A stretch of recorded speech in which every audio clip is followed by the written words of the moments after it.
Light cut across my eyes as I stepped onto the stage, blinking into a warm blur of faces. Beyond the footlights, the figures in suits were vague as ghosts. My palms were slick with sweat, every surface of my demo laptop suddenly textured and alien. I reminded myself to breathe, to remember that I'd practiced this pitch in front of the bathroom mirror for weeks, though the mirror had never interrupted me, and it certainly hadn't looked bored before I'd even finished my first slide. I started with the name. Thank you for your time. My name is Rafael Costa. I'm here to introduce Coração Selvagem, a game born from Rio's real streets, its people, its hope. My voice echoed in the sterile auditorium. No one smiled. One woman checked her phone. The man in the front row scribbled something with audible impatience. I pressed on, clicking through rough images, favela rooftops, rain-washed alleys, sunlight painted in pixels. I described my world. Capoeira duels resolving disputes, kids with makeshift footballs, a protagonist who dreamed of more than the narrow walls of her home. I spoke about code written on borrowed laptops by candlelight because the power went out, about the story built from the fragments of my own city. At the end, as silence fell, it gnawed at me. For a moment I just stared at their faces, desperate for some sign, a flicker of curiosity, a hint of delight. Instead, a dry cough righted itself in the room. The man in the pinstripe suit cleared his throat, voice clipped. Thank you, Raphael. Ambitious but perhaps too personal. I don't see the market for this. Around him, a rustle of agreement. Someone beside him muttered, another hobbyist. Thank you for your feedback, I said, but my jaw trembled. The lights faded as I walked off and the next pitcher approached, young, sharp, already a veteran of this circuit. Behind the thick backstage curtain I sat for a moment, pinching the bridge of my nose. My knees shivered. I heard laughter unmistakably at my expense. Game about favela life, come on, someone snickered. I could see in my mind's eye my mother's tired smile, my father's sardonic shake of the head. I thought of my little cousin's taunt, "Vai trabalhar como todo mundo, go work like everyone else." But for that moment I felt only silence, each breath heavier than the last. The silence that comes after a door slams and no one runs to open it, only resolve pressed up against my skin, brittle and fragile, but there. The bus jolted through Gloria, rattling along the knobbed avenue back to my parents' flat. I stared out the window at Maracana, graffiti glowing in the sodium haze. I remembered the first lines of code I'd scraped together in the suffocating heat of the favela, computer fans whirring, my mother's voice in the kitchen rising and falling. Gaming, that won't feed you. Go study, get a real job. At dinner that night, the rejection chewed me up again. My father said, "You're an intelligent boy, Raphael. There are easier ways. People make money with business degrees." His words were kind, but his eyes were flat and unmovable. He pushed a plate of steaming rice and beans across to me. Enough of this game. My youngest brother Lucas grinned from across the chip table. He wants to be the next Bill Gates, me. The room rippled with laughter, my uncles chiming in. No, the next Neymar, playing only with a joystick. I forced a smile, but it felt like something splintered inside me. Only my abuela, sitting in the fraying armchair by the window, said nothing. Her clouded eyes followed me when I left early, backpack slung over shoulder. That was my city, lavishly beautiful, bruising, never short on opinions. At night, the open window carried the distant roar of waves, but all I heard was rejection ringing in my ears. It didn't get easier. Years slipped by like the thin rain that polished the uneven stairs down to the street. My days blurred together in freelance web jobs, pasting code, fixing endless glitches for businesses that barely paid enough for rent, while my nights were firelit, relentless, spent chipping away at every bug, every pixel, every line of dialogue for the game no one wanted. The old stories are wrong. Struggle is not a movie montage. It is long, granular, and often stupid. Retry, fail, sigh, retry. There was no support system, no eager community eager to lift me up. Friends lost patience. Girls lost interest. My father's hope calcified into silence. My mother's eyes grew restless. Sometimes she'd put a hand on my arm, stare at me with that old fear. What will become of you? I tried to show them what I'd built, let Lucas play through the opening scene, hoping his laughter would melt my parents' doubt. But after 5 minutes he shoved the controller aside. It's weird, where are the guns, why isn't it like FIFA? The final straw for him was probably the dialogue, too much talking, not enough action. Abuela watched from the armchair, silent, inscrutable. Sometimes I wondered if she saw me at all anymore. Each morning I told myself I would quit. Each night the keyboard called me back. I hunted bugs. I spent weeks tuning a single hour of gameplay. I emailed dozens of indie publishers abroad, receiving only form rejections or more often total silence. If not for the forum, a ragtag assembly of developers from Cape Town, Jakarta, Istanbul, I would have lost my mind. There in broken English and misspelled Portuguese, we shared lines of code and dreams tooth-marked by disappointment. I grew to love these faceless comrades, our determination as grimy and fierce as Rio's alley cats. 2 years sped by, my bones thinned, my bank account shrank, my hope flickered. One by one, the few believers around me blinked out like lights in a blackout. My mother started working nights. My little brother outgrew the house. I began to think they were right. Looking back, it feels miraculous how small decisions create new lives. It was an ordinary Saturday, rain drummed the tin roof, and an email arrived. I almost deleted it, a half-hearted response. Someone somewhere in Denmark wanted to see a build. I sobbed after sending the file. For once I let myself hope, though it was a thin, trembling hope. Weeks passed, then months. No answer, just the usual dull ache behind my eyes. Delivery boys zipped beneath my window.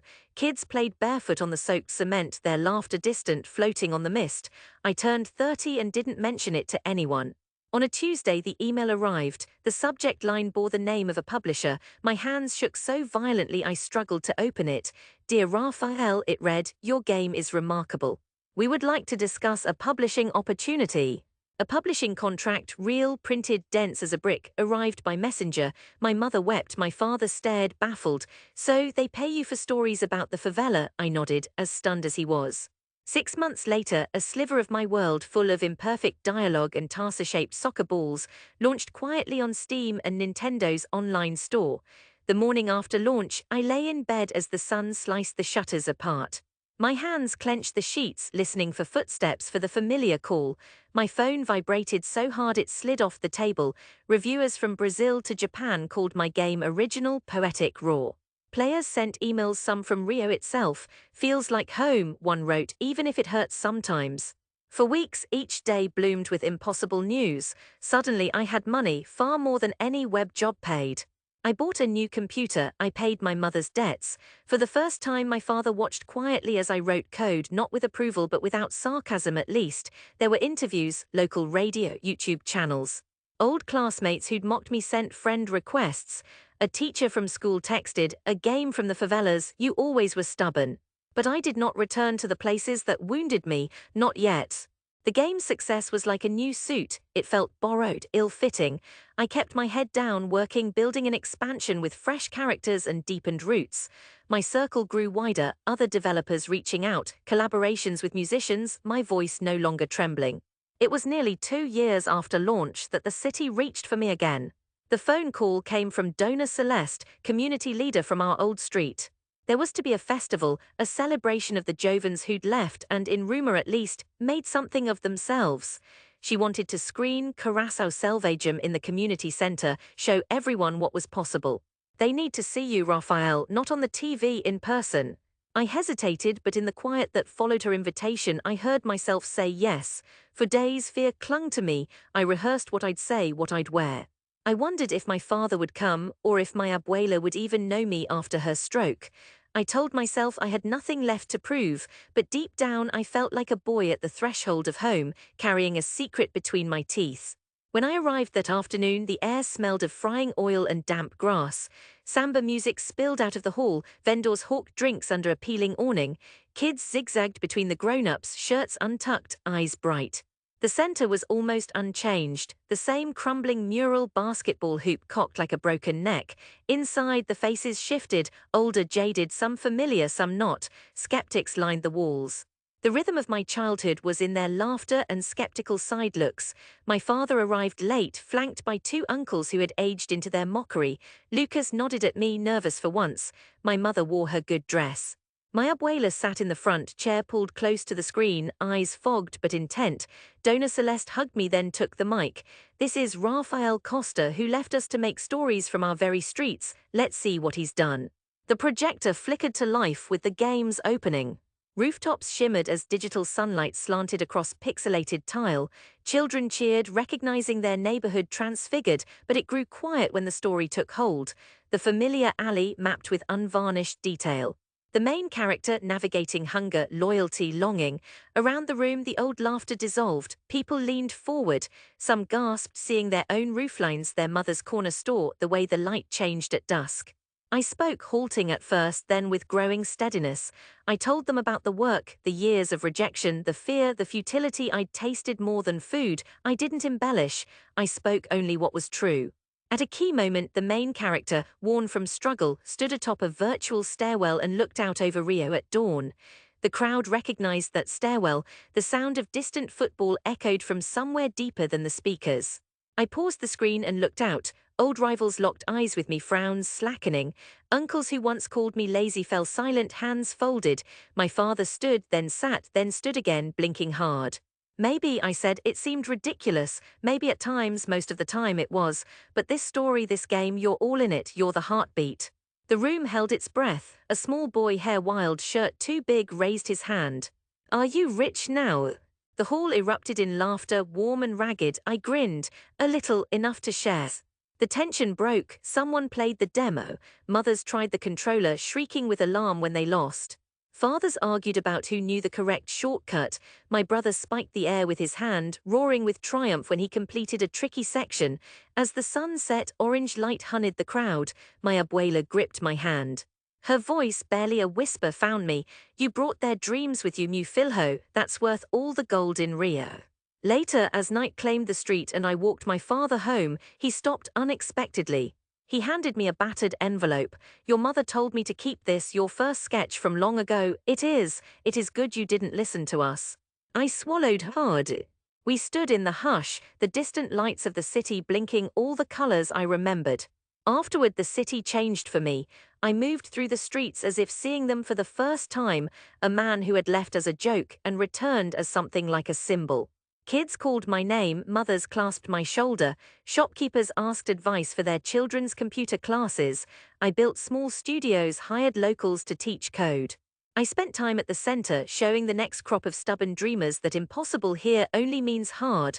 Sometimes my path takes me outside Rio, foreign stages, bright lights, polite applause. Sometimes I feel the old ache, the echo of standing alone and ridiculed. But always when the applause dies, I return to the streets that made me, where silence once pressed me down, and where every hard-won beat of success pounds out against the walls with a fierce, returning joy.